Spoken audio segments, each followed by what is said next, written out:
ఇక్కడ ఒక మనిషికి టికెట్ ఇచ్చినాం, ఉప ముఖ్యమంత్రి పదవి ఇచ్చినాం. ఎందుకు మారిపోయింది ఆయన పార్టీ?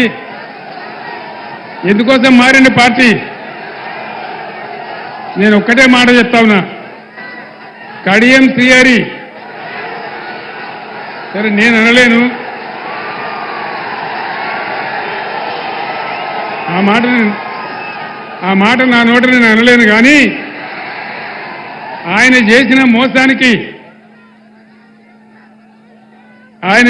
మోసానికి శాశ్వతంగా ఆయన రాజకీయ జీవితం సమాధి చేసుకుని మనవి చేస్తా ఉన్నాం. ఇంకొక 3 నెలల్లో సుప్రీంకోర్టు తీర్పు ప్రకారం ఇంకొక 3 నెలల్లో స్టేషన్ గన్పూర్ కాన్స్టిట్యున్సీకి బై ఎలక్షన్ రాక తప్పదు.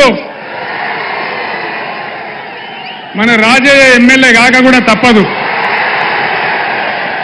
మీరు రాసి పెట్టండి. నేను చెప్తున్న జరగబోయే సత్యం. ఖచ్చితంగా 3 నెలల్లో బై ఎలక్షన్ రాక తప్ప స్టేషన్ గన్పూర్కు ఇదే రాజయ్య గారు ఎమ్మెల్యే కాక తప్పడది నేను మనవి చేస్తా ఉన్నా. ద్రోవులకు చెప్పే గుణపాఠం అదే.